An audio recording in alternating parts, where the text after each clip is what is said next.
Okey, video ni saya nak cerita tentang Systematic Literature Review. So, antara strategi untuk dapatkan penerbitan awal bagi pelajar-pelajar PhD ataupun Master by Research bagi syarat graduasi penerbitan artikel jurnal yang berwasit, iaitu kita buat SLR kan. So, cuma SLR yang bagus, Systematic Literature Review yang bagus biasanya dia punya sintesis ada menggunakan kaedah yang rigorous lah. Contohnya seperti sintesis evidence secara thematic analysis, ataupun content analysis, ataupun ada juga yang by descriptive lah, descriptive analysis tak ada masalah. Okey, so contohnya paper ni kan, ni Q2 kot kalau tak silap saya. So problematic internet use and mental health correlates among children system review, ni bagi ni author dia kan, Siti Khadijah, ni Dahlia. So kalau tengok dia punya cara, dia punya result dia, dia akan bentangkan secara tematik lah. Okey, tengok paper ni kan, tematik. Okey, tema 1 dan dia bentangkan table artikel-artikel ataupun study yang terlibat dengan tema inilah. So dia bentangkan. Okey, right. So tema yang seterusnya kita tengok, ini masih lagi panjang lagi artikel ni. Okey, tema seterusnya and so on. So begitu juga dengan artikel ni. Artikel ni digunakan content analysis lah. Systematic review of academic research in engineering ethics education. Okey, trends, teaching practice, challenges. Ini saya punyalah artikel Q1. Okey, so paper ni, dalam paper ni saya gunakan content analysis. Contohnya bila kita nak kenal pasti learning outcomes. Saya nak tengok dalam kajian-kajian lepas dalam engineering ethics education ni dia cover learning outcome apa kan. Jadi kita tengoklah secara content analysis. Okey. Contohnya saya tengok cara ni lah. Okey, so cara kita buat, kita coding lah, kita guna content analysis, kita codingkan. Okey, so bila ada rigorous ni journal akan sukalah. Okey. Alright. Salahnya sekarang nak buat dia kan bukanlah senang dan masa. Okey. So saya telah buat satu sistem namanya TACA TACA, TA ni thematic analysis, CA ni content analysis.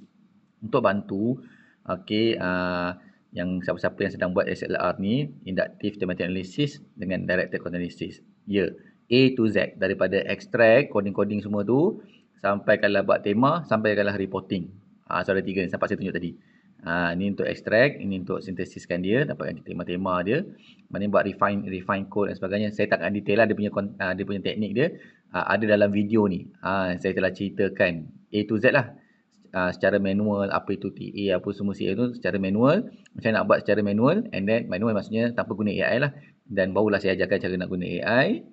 Okay. So, barulah kita dapat keluarkan lah. Ya, sampai A to Z, sampai reporting. Yang mana tidak beretika sebab proses ini dia boleh dikawal, maknanya boleh campur tangan secara terus oleh pengkaji lah. Pengkaji boleh terlibat secara langsung nak betulkan ni. So semua basically dia dia punya framework dia adalah perlu confirmation daripada pengkaji sendiri. So alright, so kalau tengok macam ni, kalau saya tekan citation, saya beri tunjuk contoh lah. So ni contohnya artikel ni dia punya SLR untuk thematic analysis extraction. So kita letakkan research question. Okey, nampak tak? Tengok setting sikit. Okey, so dia akan confirm dengan kita apa maksud kita punya RQ tu, dan dia akan letakkan kita punya boundary sebagainya. So kita edit sikit lah, saya bagi tahu lah saya nak betulkan ni.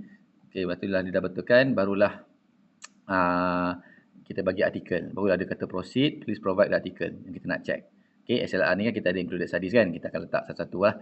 Okay, contohnya macam antara berdalam ni kita letakkan section apa kita nak tengok. Sebab tak semua dalam SLR, dalam artikel kita boleh ambil. Okay, so itu detail yang dalam video tadi saya terangkan. Kemudian, so kita ada artikel, kita letak. So dia akan check dulu artikel ni relevan ataupun tidak. Kalau tak relevan, dia tak akan proceed. Kalau relevan, barulah dia akan proceed. Okay, so dia akan coding lah. So code ni code direct kalau kita cari dalam artikel ni. Kalau saya ambil ni, the researcher noted that the students were not. Okay, the students. So kalau saya buka artikel PDF tersebut. Okay, ni PDF dia. Okay, kita tengok kejap saya search artikel tu saya search. Ada tak perkataan tu? Okay, so nampak tu, the researchers noted that, ni kat bahagian discussion, were not specifically introduced. So kalau tengok, the teacher noted that students were not specifically introduced. Discussion, page 11. So dia akan detect semualah. Okay. So dia akan check semua ni, manifest dengan latent lah. Tengok kalau ada manifest saja, kalau tak ada latent lah. Okey, sekarang ni dia ada pecahkan. Latent maksudnya tersirat, yang manifest ni tersurat lah. Okey, so bagi paper yang kedua. Okey, kita ambil ni paper yang ketiga. Dia tolong extract lah tuan-tuan puan Okey, so contoh paper ni. Dia tengok tak relevan. Okay, jadi dia takkan carilah. Walaupun ada artikel tu yang kita include tadi, mungkin tak dapat menjawab RQ tersebut.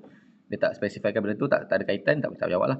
Ni saya saja letak artikel benda lain, tak ada kaitan langsung dengan engineering ethics sebagainya bidang yang saya buat ni.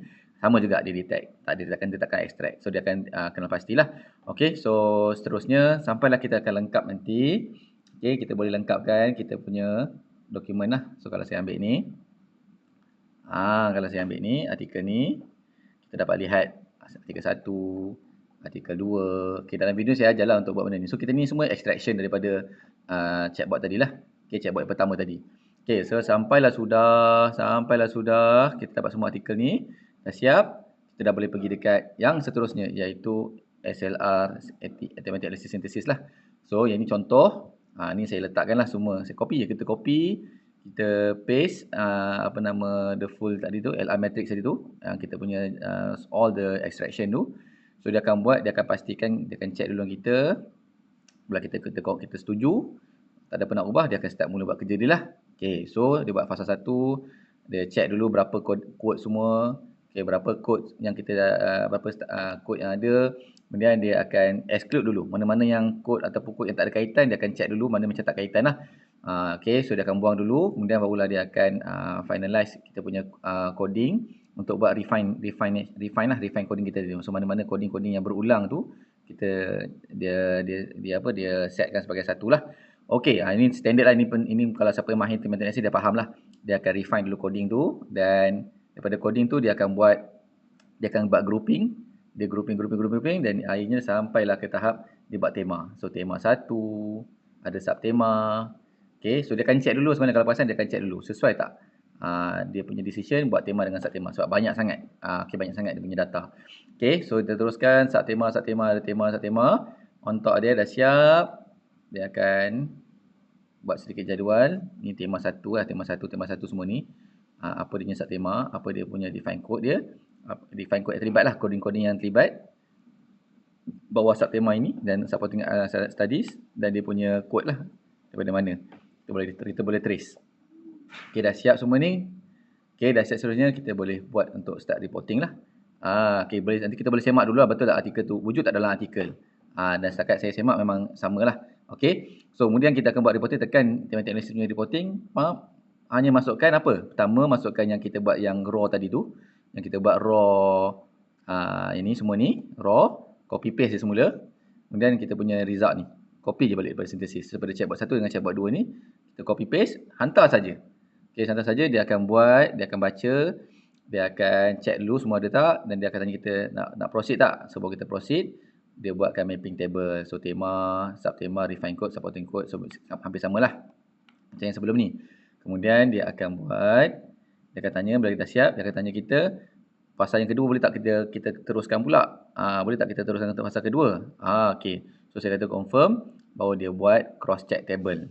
Okay, table tema 1. Okay, full name dia apa. Okay, so tema-tema lah. So dia cantikkan nama lah, dia akan kemas kini sikit nama, label untuk table yang baik lah. Okay, barulah dia akan buat checklist macam ni lah. Study mana yang ada tema tersebut? Tema 1, tema 1.2, maknanya tema subtema 2. Okay, so adalah semua, ada 42 study yang saya dalam ni, ada 42 study. Dia akan buat checklist semua ni. Ada checklist semua ni kita dapat lah. So kita boleh kira lah juga, kalau nak buat secara frekuensi, boleh tengok siapa yang paling dense. Tapi tematik dia tak penting benda tu sebenarnya. Okay, itu content analysis. Tapi why not kalau nak tunjuk, so kita dapat lah tengok tema mana yang paling banyak. Kita boleh juga cross check tema mana yang berulang, maknanya tema ni ada, tema ni pun ada. Okay, untuk buat here. So tapi itu pulang, maknanya kita ada data. Sekarang dia tanya untuk fasa untuk seterusnya kita nak penulisan, nak buat style phase 3A ke phase 3B. Okay, saya buat 3A dulu. Okay, 3A ni apa dia buat? Dia tulislah result. The thematic and synthesis identify the 5 implementation related. Dia ceritalah ada 42 study, study 17, maknanya S17 did not contain supporting evidence. So dia dibuangkan. Jadi ada 41 je lah. So tema 1 dia cerita tema 1, terus dia tunjukkan artikel mana yang terlibat. Ini dia buat macam ni lah. Kalau tuan-tuan nak buat extraction, boleh lah letakkan nanti. So at least you all tahulah study mana. So mungkin panjang ni, mungkin ringkas sikit lah. Jadi cepat sikit lah kita tak banyak lah sikit kita boleh letak dalam kita punya tulisan. Okay, so ini untuk table 1 untuk tema 1. Ini untuk tema 2. Ini study-study yang terlibat lah table dia. ini tema 3. Tema ada 5 tema tadi. So tema 5, overall synthesis apa dia, and then siap. Okay. So yang tema-tema ni kalau tuan-tuan nak, tuan-tuan boleh buat juga macam ni, buat macam dalam bentuk mind map. Boleh lah buatkan dalam bentuk mind map. Buka Canva ke. Okay, ataupun you boleh guna Atlas TI, linkkan dengan coding yang tadi tu lah. Okay, dalam video saya ada ceritakan benda ni. Okay, so dalam video guide. Alright, so dalam seterusnya ni, phase 3B, saya saja dah minta 3B pula lah. So tiba ni tak guna table, dia guna secara naratif, dia ceritakan. So nampak tak dia ada citation, page mana, okay. Ya, sebenarnya betul lah kalau tuan-tuan nak check, kita boleh cross check lah dengan kita punya LR matrix atau kita punya raw full text. Okay, so dia cerita lah student also struggle further di tema 2, tema seterusnya sampai tema habis. Okay, selesai. Ini saya saja minta kalau boleh tulisan tu buat dalam bentuk tema dengan start tema. Jadi dia buat lah tema atau ada start tema dia. Start tema dia. Okay, so dia ada code lah start di mana. Okay. Alright, so yang lain kita formatting lah. Formatting dalam artikel sebenar lah. Ini hanya dalam bentuk manuskrip. So at least draft dia sampai tahap ini, sampai reporting.